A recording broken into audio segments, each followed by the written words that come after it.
J'aime la côté assez incarné de la peinture. J'aime beaucoup les gris bleutés, les gris verts. J'aime bien les couleurs subtiles.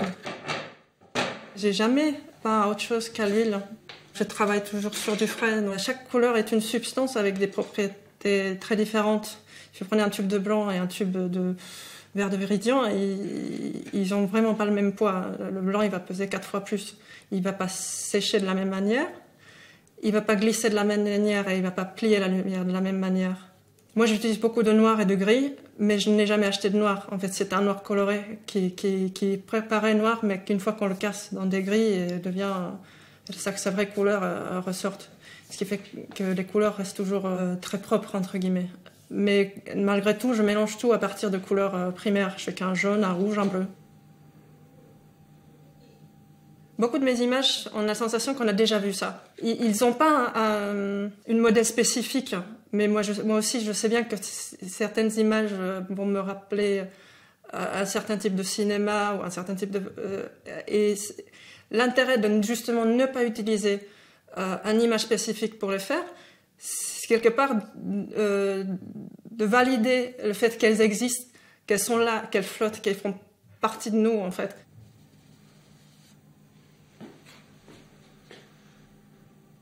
J'ai très peu de profondeur de champ dans les peintures pour qu'elles puissent devenir cet objet image dans l'espace qui est le tableau. Il est difficile de faire de la peinture sans traîner 2000 ans et plus l'histoire avec soi. Mais c'est aussi, pour moi, ce qui le rend intéressante. Que ce soit une sorte d'archétype de l'œuvre d'art, de manière exemplaire. Pour moi, faire de l'art, c'est une tentative de faire sens du monde. Je suis une observatrice, c'est ma façon d'exister.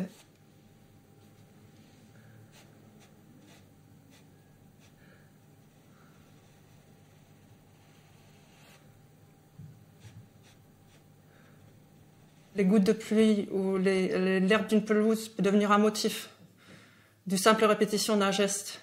Si tu regardes une vraie pelouse, elle est beaucoup plus compliquée que ça. Mais il y a une histoire de montrer et nommer à la fois.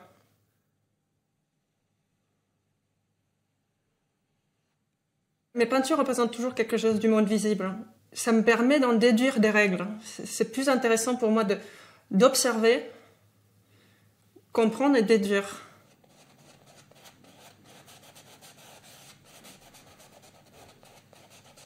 Pour moi, l'art, c'est une sorte de connaissance du monde.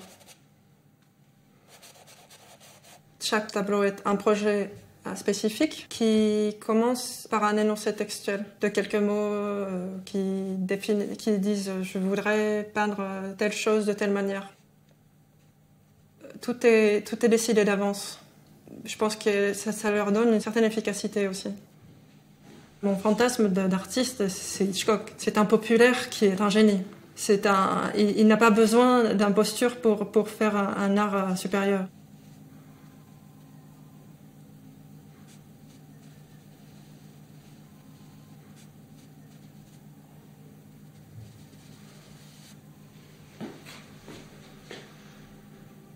Mes œuvres, ils parlent beaucoup du regard. On voit qu'il y a quelque chose qu'on ne voit pas.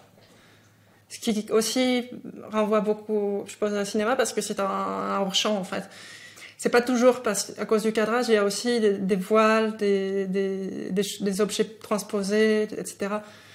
Régulièrement, il y a cette histoire d'obscuration, de recouvrement. Évidemment, il y a aussi la peinture lui-même qui recouvre, donc il y a toujours une espèce d'imbrication entre ce qui est représenté et comment elle est représentée. La peinture qui mime l'image autant que l'image mime la peinture. Comme dans la nappe blanche qui mimerait la toile sur laquelle elle est posée.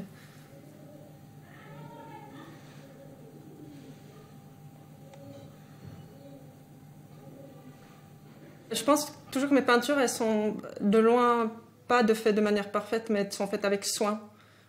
Et elles sont faites avec une certaine attention. La geste qu'il a peint, elle est visible, mais elle est visible comme quelque chose qui est appliqué de manière soigneuse, pas de manière expressive, qui pour moi renvoie trop facilement. J'aurais plutôt renvoyé à quelque chose d'affect que de pathos, en fait.